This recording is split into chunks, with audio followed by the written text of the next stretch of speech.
Hello everybody, welcome to the channel. I'm Mike.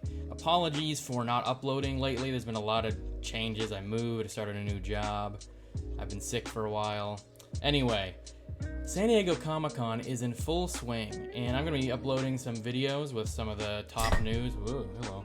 Some top news of each day. So this past day, or Friday, when I'm recording this, we got quite a bit of news about some upcoming Marvel Studios animation projects. So first off, we have SpiderMan Freshman Year, which seems like it's not going to be canon, unlike what was previously thought. This is coming, I believe, in 2024, and they've already greenlit a season 2, sophomore year. But we do know that it's going to chronicle basically, Spider-Man starting out and his first year of Spider-Maning. But it does seem that characters that we have not seen in the MCU yet are going to be in it, like all the villains like Doc Ock, Scorpion, stuff like that. Daredevil is also going to be in this, voiced by Charlie Cox, which is interesting that this isn't canon, but still cool to see Charlie Cox coming back, and we know he's coming back for a Disney Plus series too, so I guess he's pretty much just like Marvel's Daredevil for right now, which is kind of cool.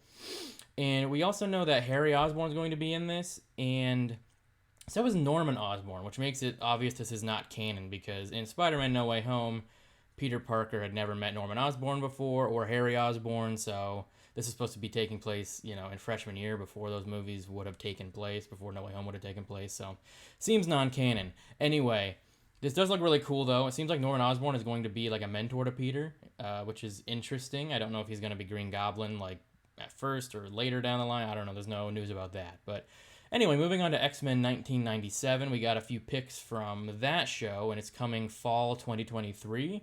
No trailer or anything, but we do know that Magneto is going to be running or leading the X-Men after Professor X's exit into space at the end of the original series.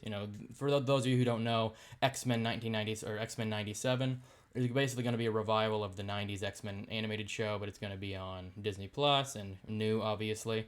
We're also going to see Mr. Sinister, Sebastian Shaw, Emma Frost, as well as some new X-Men team members that weren't in the other series, like Nightcrawler and Cable, and Sunspot. Now, moving on to some of the more, the actual MCU stuff. So we have What If Season 2 is coming out early next year. Going to see more of that. It looks like we're going to see more Captain Carter in that, which is interesting because, spoilers, but she died in Multiverse of Madness, so I don't know if this is supposed to be before that, or if it's another alternate version of Captain Carter or something. I don't know. Then we have Marvel Zombies. Now, this is an interesting one, not only because it's bringing in a lot of new characters like Shang-Chi, Ms. Marvel, Red Guardian. They're all going to be a part of this series. And this is obviously a spin-off of the What If Zombies episode. But this series is going to be rated mature. There's going to be a lot of blood and guts in this series, and I think this is kind of a milestone for Marvel, because this is the first time, at least Marvel Studios has come out personally with mature rated content. They have the Marvel Netflix shows on Disney Plus right now, like Daredevil and Punisher and all those are rated mature. But as of now, Marvel Studios has not actually produced any mature content for Disney Plus. So I think this is kind of a milestone. It shows that they're kind of not afraid to step out a little bit from the, family-friendly Disney label. And I don't know, this kind of gives me some hope that we might see some more mature R-rated films at some point. Not that they, they have to be R-rated, but Deadpool kind of has to be R-rated. It would really suck. I think they would really let down the fans if it's, they sanitize it more, make it PG-13.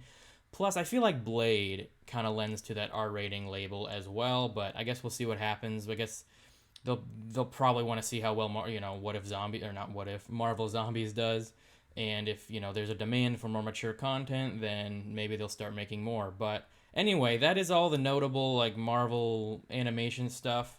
Saturday, Hall H is going to be full with not only Marvel but DC, so expect some pretty crazy announcements coming tomorrow, and supposedly Henry Cavill is supposed to show up to the DC panel, supposedly to talk about what's gonna happen with his Superman in the future, so that could be really cool.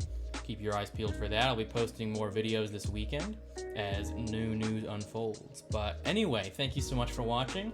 Check us out also on social media. Check out our podcast, Casual Experts Only, available on all major podcasting platforms. I will see you soon.